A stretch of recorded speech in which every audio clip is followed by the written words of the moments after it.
মহেঞ্জোদারো হরপ্পা নাম শুনেছেন, ছিল, এখন নেই তো। সেরকম আদিবাসী ছিল হয়ে যাবে, আর ঢাকবে না।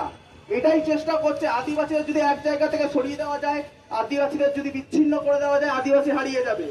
প্ল্যান এটাই, সোজা কথা।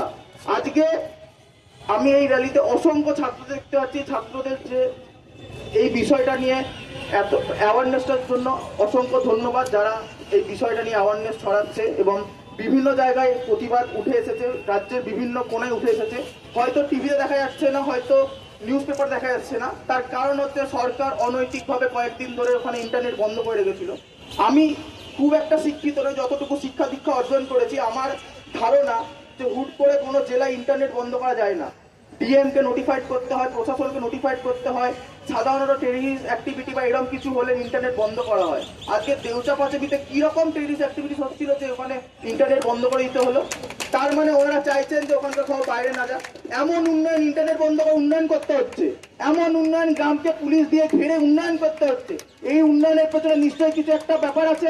ডাল মে কুচ কালা হ্যাঁ, নয়তো কেন হবে বিষয়টা? পুলিশ ঘিরে উন্নয়ন কবে হয়েছে? এত উন্নয়ন হয়েছে, প্রত্যেক রাজ্যে হচ্ছে, আমাদের বাংলাতে হয়েছে। আমি অন্য রাজ্যে উদাহরণ দেবো না, বাংলাতে উন্নয়ন হয়েছে। পুলিশ ঘিরে উন্নয়ন কোথায় হয়েছে? ইন্টারনেট বন্ধ করে উন্নয়ন কোথায় হয়েছে? গ্রামে গ্রামে পুলিশ গিয়ে কেন ধমকাচ্ছে, কেন ছেলে মেয়েদের চমকাচ্ছে, আদিবাসীদের কেন কেস দেওয়া হচ্ছে? আজকে যখন আমরা বলতে এসেছি, সবাই বলছে বহিরাগত, লোকাল নয়। লোকাল ছাড়া প্রতিবাদ করা যায় না। আজকে ওখানে হতে পারে দুটো গ্রাম আছে, তার জমি আছে, তার কিচেন বেডরুম তার দায়িত্ব। জাহেদ খানটা তো আমাদেরও। জাহেদ খান কি ওরা কোনো একজনের বাপের এলাকা? জাহেদ খান বাঁচাবো না আমরা? আজকে এত বিভিন্ন যারা ধর্মীয় লোকেরা রয়েছে, তারা নিজের ধর্মস্থান বাঁচাচ্ছে, ধর্মস্থানে পূজা করছে। আমরা আমাদের ধর্মস্থান বাঁচাবো না? 50টা জাহের আমরা মাটির তলায় পিছিয়ে যেতে দেবো? আজকে এই যে পরিবেশ রয়েছে, আজকে আদিবাসীদের সবার চাকরি বাকরি নেই। আদিবাসীদের মধ্যে 5 থেকে 6% লোক চাকরি করে, বাকিরা গ্রামে চাষ করে। গ্রামে চাষ করে, গরু দিয়ে চাষ করে, ট্রাক্টর এখনো ঢোকেনি।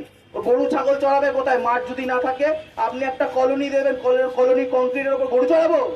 গরুদের খাওয়াবো কি? চাষটা হবে কি করে? আজকে চাষ যদি না হয়, আপনারা খাবেন কি? আদিবাসীরা যে চাষটা করে, আদিবাসীরা একা খায়? শহরের লোকেরা খায় না? বাকি সম্প্রদায়ের লোকেরা খায় না? আজকে জমি বাঁচানোর দায়িত্ব কি এক আদিবাসীদের? আদিবাসীরা লড়ছে, আদিবাসীরা লড়বে। আদিবাসীদের মধ্যে বাবা তিলকর রক্ত আছে, যিনি হচ্ছেন প্রথম স্বাধীনতা সংগ্রামী, প্রথম শহীদ। আদিবাসীদের রক্তে সিধু কানুর রক্ত রয়েছে, আমাদের মধ্যে ফুলে জানুর রক্ত বইছে। আমরা লড়াই থেকে কোনোদিন পিছু পা হবো না। লড়াই চলছে, চলবে, সে রক্তবিন্দু পর্যন্ত চলবে।